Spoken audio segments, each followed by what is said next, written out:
and that's why I don't go in the dark anymore. Like if it's, I try to get there like every now and again. If I know I need to be someplace, I'll get in. But I like to get there right, probably maybe get to my hunting location, or at least the farm I'm hunting, before legal light. But I usually don't hit the woods or start walking through the woods until legal light. So I just want to be able to see where I'm going.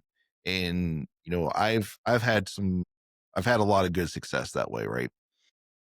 So I'm not out there making all kinds of noise and stuff. And I know a lot of people are going. I know there's going to be some people that's going to argue that, and that's fine. We, like I said, we each have our own way we want to do things. But for some reason, I just like that gray light for me to be walking into the spot. So Our woods is very lazy. You'll get the wandering deer come through when it's still pitch black. You can't shoot them anyways. That doe that came through at 7:30 in the morning Monday, I haven't seen. She's the first deer I'd seen that early for a long time. Most of them don't come in till 8 o'clock. 8 to 10:30 is our sweet spot. mhm. By 10:30, if you ain't seen anything, it used to be by 10 o'clock I was out of the woods. 10 o'clock, I'm packing my stuff and heading out.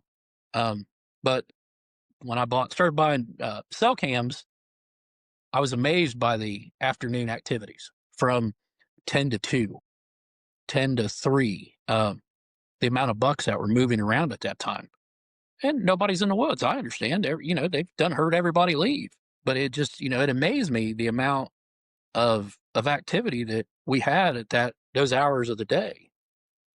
So yeah, I'm not a big fan of going in and it's still pitch black, because I'm going to sit there for 30 minutes in the dark for no reason. Right. It's not a productive time to be in the woods to me, because I can't do anything. No, and I feel like I scare more deer that way too. Not because on my way in, but because I'm in my stand. And if they're coming through, I don't know. I can't see them.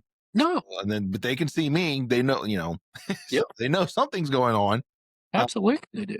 so I feel like I'm scaring more deer than not when I go in that early. So, but yeah, I'll go in. Like I said, like I might get to the farm before daybreak, but I don't really start walking in until that it maybe right before legal light, but it's definitely really close to legal light, and then usually in standby time, sunup is happening. I'm going in on the quad about 30 minutes before daylight. But I'm hunting a mile off the road now, so man, I'm getting older. I'm getting lazy. I don't want to walk that far anymore, Me because neither. it's not flat ground. You go in and then elevation climbs maybe 75 feet in air, and it man, unless you have, some of them hills are pretty greasy when it rains and snows.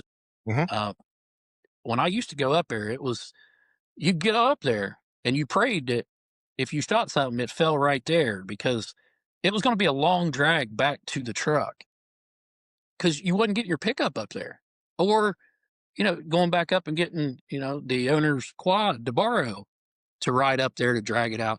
Hmm. It was a long walk. I mean, I used to do it, but it wasn't something that I enjoyed doing. Mm-mm. It doesn't get any easier every year. No. It's getting a little harder every year. I'm like, oh Yeah. man. Yeah. I mean, I used to hunt this one stand. It was 150 yards from the road from where I parked. I killed a bunch of deer from there. And everybody told me, man, you shouldn't hunt there. You shouldn't hunt there. You shouldn't hunt there. You shouldn't hunt there. I killed a bunch of deer from that spot. Hmm. Yeah, there's a lot of misconceptions that people, I know, rather they've heard of somebody else, and then they keep going with it. Um, but I think you find out that if you just try it, you'd be surprised, because I know there was a buck that was bedding really close to our access onto one of our farms. So he was bedding really close to there. And I know darn well he watched us come in there. And probably the big reason why he was there was because he knew people were coming in and out. So he just bedded there because he knew that we were probably the only real threat to him. So he wanted to know we were there. Maybe I'm giving the deer too much credit. Maybe not. I don't know. People will let me know.